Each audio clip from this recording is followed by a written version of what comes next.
আমাদের একটা গভীর শোকের দিন। বেগম খালেদা জিয়া আজকে সকাল 6টায় ইন্তেকাল করেছেন। তো আজকে ক্যাবিনেটের একটি স্পেশাল সভা হয় এই বিষয়ে। এই সভাপতিত্ব করেন চিফ অ্যাডভাইজার মহোদয়। তো এই বিষয়ে আমাদের adviser law adviser professor Asif Nazrul বিস্তারিত বলবেন। আসসালামু আলাইকুম। আজকে বাংলাদেশের জন্য, বাংলাদেশের প্রতিটি মানুষের জন্য গভীর শোকের একটা দিন। আজকে বাংলাদেশের 3 দিনবারের সাবেক প্রধানমন্ত্রী, গণতন্ত্র, সার্বভৌমত্ব ও বাংলাদেশের মর্যাদা রক্ষায় অতন্ত্র প্রহরী আপসীর নেত্রী বেগম খালেদা জিয়া ভোর 6টার সময় শাহাদাত বরণ করেছেন। ইন্না লিল্লাহি ওয়া ইন্না ইলাইহি রাজিউন। গোটা জাতির মতো আজকে আমাদের সরকারে যারা আছেন আমরাও গভীরভাবে শোকাভিভূত। এই শোকের পরিবেশে আজকে বিশেষ আয়োজনে প্রধান উপদেষ্টার সভাপতিত্বে উপদেষ্টা পরিষদের একটা বিশেষ সভা অনুষ্ঠিত হয়েছে। সভার শুরুতে সাবেক প্রধানমন্ত্রী বেগম খালেদা জিয়ার মৃত্যুতে দাঁড়িয়ে 1 মিনিটের নীরবতা পালন করা হয় এবং তার আত্মার মাগফিরাত কামনা করে মোনাজাত করা হয়।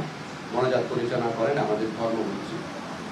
সভায় বেগম জিয়ার মৃত্যুতে আগামীকাল থেকে 3 দিনের জন্য রাষ্ট্রীয় শোক প্রস্তাব গৃহীত হয়েছে এবং আগামীকাল সাধারণ ছুটির ঘোষণার সিদ্ধান্ত হয়েছে।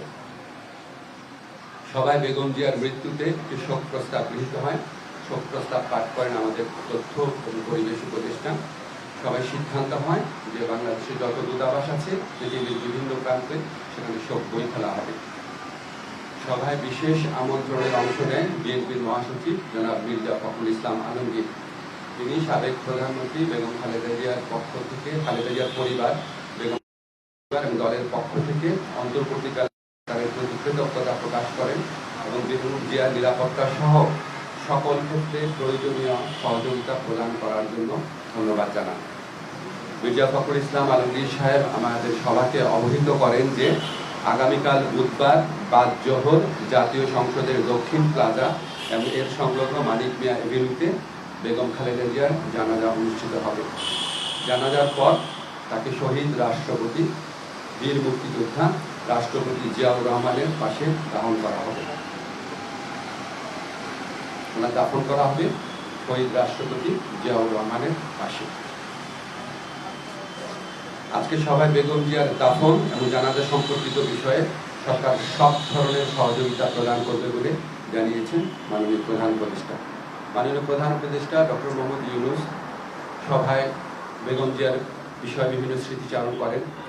একটা কথা বলতেই হচ্ছে যে উনি আমাদেরকে মনে করিয়ে দেন শেষ যখন দেখা হয়েছিল বেগম জিয়া ওনার সাথে একান্তে অনেকক্ষণ কথা বলেছিল।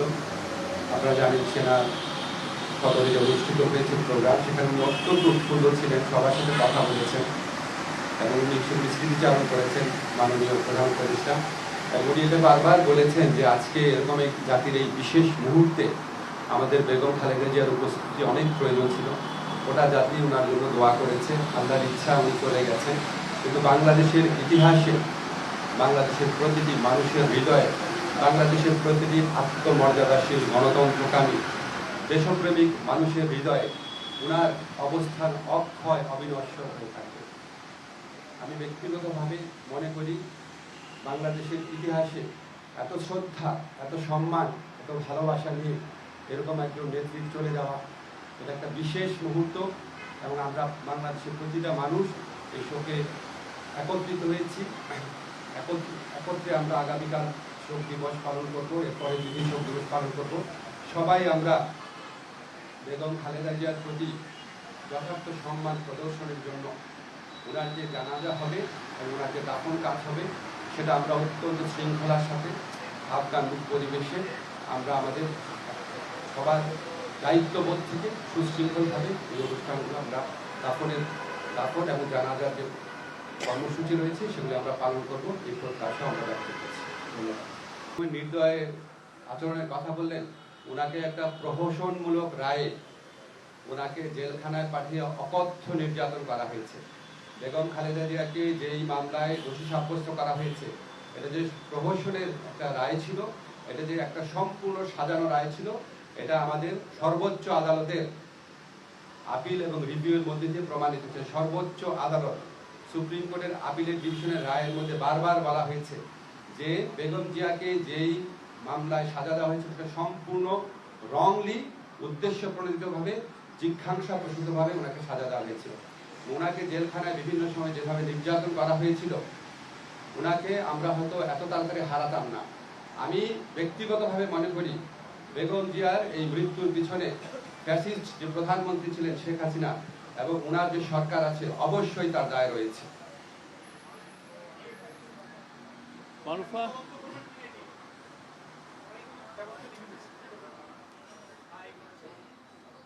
তবে আপনাকে একটা জিনিস আমরা বলি, আমরা আমাদের সরকারের পক্ষ থেকে আপনারা সবাই লক্ষ্য করেছেন আমাদের যা করার ছিল, আমাদের মাননীয় প্রধান উপদেষ্টা প্রফেসর ডক্টর মোহাম্মদ ইউনূস উনি ব্যক্তিগতভাবে সমস্ত সময় খোঁজ খবর রেখেছেন। যা দরকার ছিল, ওনার যদি আবার বিদেশে পাঠানোর মতো অবস্থা থাকতো অবশ্যই আমাদের সরকারের পক্ষ থেকে সর্বাত্মক সহযোগিতা করা হতো। উনি ব্যক্তিগতভাবে এই জিনিসগুলোর খোঁজ খবর নিয়েছেন। আমাদের দুর্ভাগ্য, আমরা হয়তো বেগম খালেদা জিয়াকে বছর খানেক বা বছর দুয়েক আগে যদি আমরা হয়তো পেতাম, হয়তো আমাদের পক্ষে কিছু একটা করা সম্ভব ছিল। আল্লাহর ইচ্ছা উনি চলে গেছে। তবে আমাদের জন্য সবচেয়ে বড় আনন্দের ব্যাপার হচ্ছে উনিও সারা দেশের মানুষের সম্মান, শ্রদ্ধা এবং ভালোবাসা নিয়ে বিদায় নিয়েছেন। এই সুমি হোসেন,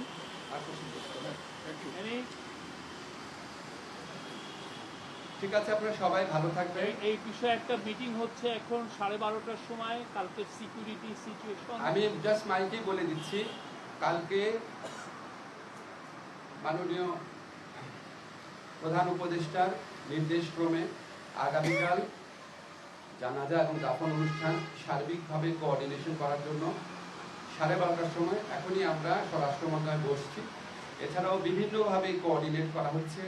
আমরা চাই এই আগামীকালের যে জানাজা এবং দাফন এটা যেন সুশৃঙ্খলভাবে অনুষ্ঠিত হয়। আপনারা সবাই সহযোগিতা করবেন।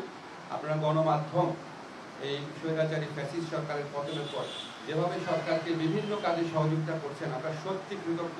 আগামীকাল ইনশাআল্লাহ আমরা আপনাদের সহযোগিতা পাবো। ধন্যবাদ। Thank you.